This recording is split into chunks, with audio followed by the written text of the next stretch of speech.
If you are shuffle dancing or practicing shuffle dance and it's looking like this, it's no wonder that it's so high impact. I'm Alex, and this is part 6 in the low impact shuffle dance series where I teach you how to modify your shuffle dancing to be lower impact so it's a little easier on the body and so you can control your energy.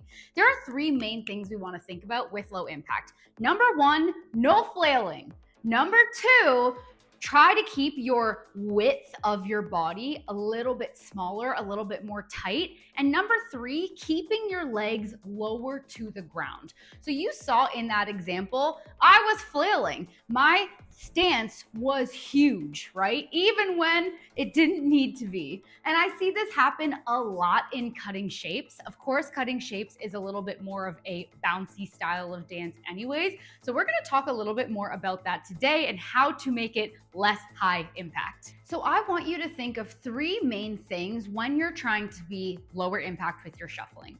Number 1 is center of gravity, okay? As soon as we're stretching any of our body parts, specifically in this case, our legs, because that's what's absorbing the impact, when we stretch it away from our center of gravity, I want you to think that what goes out must come in. So the farther, when we're doing scissors, for example, I'll give some more detailed examples at the end of this video, but let's say we're doing our scissors and we're stretching really far away from our center of gravity, it's going to be very, very difficult to make that transition or make that switch over to the other side, for example, without really hauling your body up and dropping it back down, leaving it to be high impact.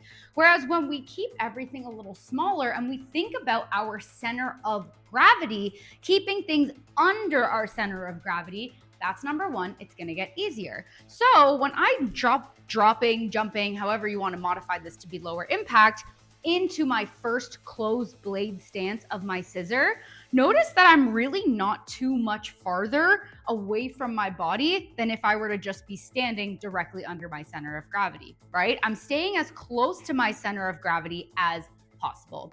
That brings me to point number 2 that I want you to focus on, and that is the word being tight with your movements. So it's kind of the same principle. Instead of feeling like everything is way the heck out here, keeping it tight to the body, all right? Keeping your muscles engaged so that your larger muscles, your quads, your glutes, etc., are bearing most of the load, all right? And then that brings us to number 3, which is control. So we have center of gravity, we have keep the moves tight, and then we have control. And this is where we really are using our muscles to help us as shuffle dancers. Instead of flailing like in the beginning of the example, where I'm just kind of like trying to get my feet to the position I think they need to be in, I'm actually using muscle control. I'm getting to the end of the move. I'm locking into the position by squeezing the major muscle groups. And then the transitions just really, really chill and lower impact when you are applying these 3 things at once. Now, I'm gonna say something that I think is really important right now when it comes to shuffle dancing, and it's that bigger does not always equal better. It doesn't mean that it's more powerful. There's other ways to have power and groove and control the things we want in our shuffle dance without feeling like we have to make everything so big. So this is where those 3 components come in. We can make things tighter, more controlled, under our center of gravity, and this can be applied if you want lower impact or if you're just a dancer who feels like they need a little bit more control. You want to be able to harness in your energy better, sustain your energy through your entire shuffle round, etc. So let's get into some examples. So I already gave the example with the scissors. Now I'm going to give another example of a movement that I refer to sometimes as high scissors. People also call it elevated Charleston, but it's basically this movement here.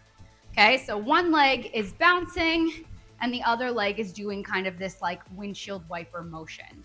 What I see that's a huge mistake that dancers are making that's making this move so much higher impact is 2 things. Number 1, on that base leg, we want to be micro bouncing. The word micro is so important here because this bounce is mostly coming from the heel, okay? If you look closely at my heel, I'm not bringing my whole foot off the ground, right? The toe maybe leaves for just a split second and it comes back and it stays low to the ground. Think of the bounce as being like a small kind of buzz rather than this big hop, all right? That is the base leg. Then we come to the action leg. So many people are taking this leg and swinging it open, or I should say close, because we close it first, and then swinging it open where the knee is going all the way out to Timbuktu. We want to bring it closer. Let's think of those three elements: center of gravity, tight movements, and control. So keeping that knee in a nice clean perch position, keeping the control on the base leg while we're micro bouncing. And this leg is simply going to swing in on a down diagonal, swing out on a down diagonal. Having that muscle control at each end, the knee stays stabilized, all right? This is gonna make this so much lower impact because we're not now just throwing out our hip joint. We don't feel like we have to have our leg all the way up here. We can even keep it more low impact and keep it even more small by dropping that knee down. Because in my opinion, this looks just as good as this, right? Get add a bit more flavor to this one. Ha, doubles, right? There's so much that you can still do with it. I'm gonna give you two more quick examples. The next one being the Charleston. So often I will see people kind of making a similar error to what we were just seeing in the high scissor with their Charleston, where number one, in the cross point, they're trying to go all out with this cross. Keeping it smaller under your center of gravity, right? Keep it tight, keep it controlled. It's going to help you so much, especially transitioning into the next piece of the movement, which is a perch variation that I like to call broken flamingo. So when you finally make that hop or that pivot to twist inwards, the knees are already where they need to be. Everything is under your center of gravity. And now notice this leg is not out here, right? The knees are not separated, they're touching. This leg is also not all the way up here, right? I'm not trying to kick for the moon and the stars. I'm keeping it on a really nice, clean down diagonal, keeping that leg close to the ground as we talked about before, and making sure that everything stays tight. So it'll take your Charleston from looking and feeling maybe like this, right? To being more low impact, more gentle, more controlled like this. Right? Same thing. It can still be sharp. It can still have swagger and groove and all of those things.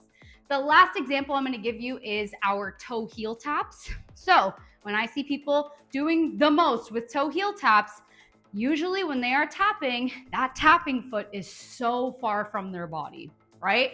So not under the center of gravity, not tight to the body, and usually it's not controlled. There's not a lot of lock in. It's more just like, I'm flailing, I'm flailing, I'm flailing, okay?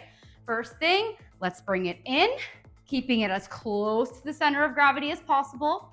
Keep it nice and tight to the body, even when we flip out to the heel, and then really making sure the larger muscles, notice that my knees are not locked out, but I'm locking into the muscles, meaning I'm squeezing into my quad, squeezing into my glute every time I make a transition.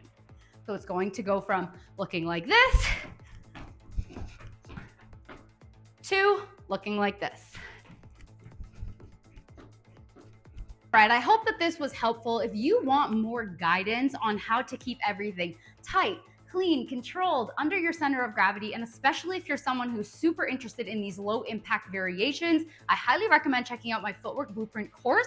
It is based on shuffle dance fundamentals, but there's also so many other amazing bonus trainings in there that's gonna help you with upper body, groove, cutting shapes, combos, techniques, so many things.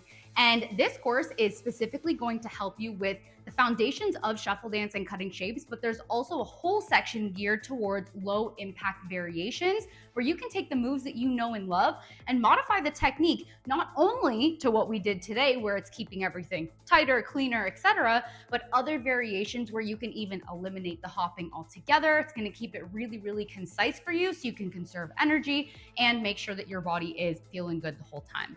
Even if you don't need the low impact variations, this course is incredible. It comes with lifetime access to the the course, but you'll also get 60 days inside of our private coaching community. So I will be giving you specific feedback on your videos. We have weekly shuffle coaching calls, monthly mindset calls, a whole mindset channel, accountability, a group of really like-minded and engaged shufflers in there that are going to help you through your journey by supporting you, cheering you on, hyping you up. We have so many different levels in this group because everyone from all of my courses actually goes into this group together, which is a great way to build community all over the world.